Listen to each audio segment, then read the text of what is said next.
ગુજરાતી સિનેમામાં હાલ suspense thriller ફિલ્મો દર્શકોને વધુ આકર્ષી રહી છે ત્યારે અભિષેક જૈન દિગ્દર્શિત ફિલ્મ મારણ પર રહસ્ય અને રોમાંચની અનુભવ લઈને સિનેમાઘરોમાં આવી ચૂકી છે. આ ફિલ્મ અન્ય ગુજરાતી ફિલ્મો કરતા જરા હટકે છે. ફિલ્મની માત્ર સ્ટોરી જ નહીં પરંતુ રજૂઆત, કલાકારોનો અભિનય અને ટેકનિકલ કામ દર્શકોમાં આકર્ષણનું કેન્દ્ર બની રહી છે. ફિલ્મની સ્ટોરી દર્શકોને અંત સુધી મજબૂતાઈથી જકડી રાખે તેવી છે ત્યારે તિરુપતિ એડિબલ ઓઇલ આ ફિલ્મ સાથે જોડાઈને ખૂબ હર્ષની અનુભૂતિ કરી રહી છે.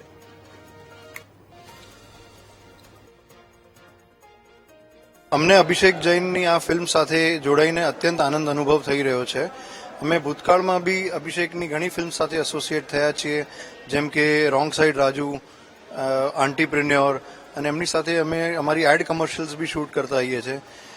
અભિષેક ગુજરાતી સિનેમા માટે ઘણું સરસ કામ કરી રહ્યો છે અને પ્રોત્સાહન આપી રહ્યો છે એન્ડ અમે એમની આ જર્નીમાં એક હિસ્સો બનીને અમને અત્યંત આનંદ અનુભવ કરી રહ્યા છીએ. બહુ એક્સાઇટેડ છું કે ઓડિયન્સનો કેવો પ્રતિસાદ આવે છે અને હંમેશા કંઈક નવું આપવાની અમારો એક અભિગમ રહ્યો છે અને ઓડિયન્સે હંમેશા પ્રતિસાદ પણ સારો જ આપ્યો છે, સારું પ્રોત્સાહન આપ્યું છે. તો મને બહુ આશા છે કે આવું થશે, કે લોકોને ગમશે અને એક નવી દિશા પણ ગુજરાતી સિનેમાને મળશે. અને આઈ થિંક ઓડિયન્સનું પ્રોત્સાહન એક બાજુ હોય જ છે, બીજી બાજુ અમારું જે રિલેશન છે એનકે પ્રોટીન સાથે, તિરુપતિ કુકિંગ ઓઇલ સાથે, એ પણ એક એવું છે કે જ્યારે પણ અમે કોઈ ફિલ્મ બનાવીએ અમારી સાથે એક એવું પીઠબળ હોય છે જે અમને એવું કહે છે કે તમે આગળ વધો, અમે તમારી સાથે છીએ. તો એ વાતની અમને બહુ હર્ષની લાગણી છે.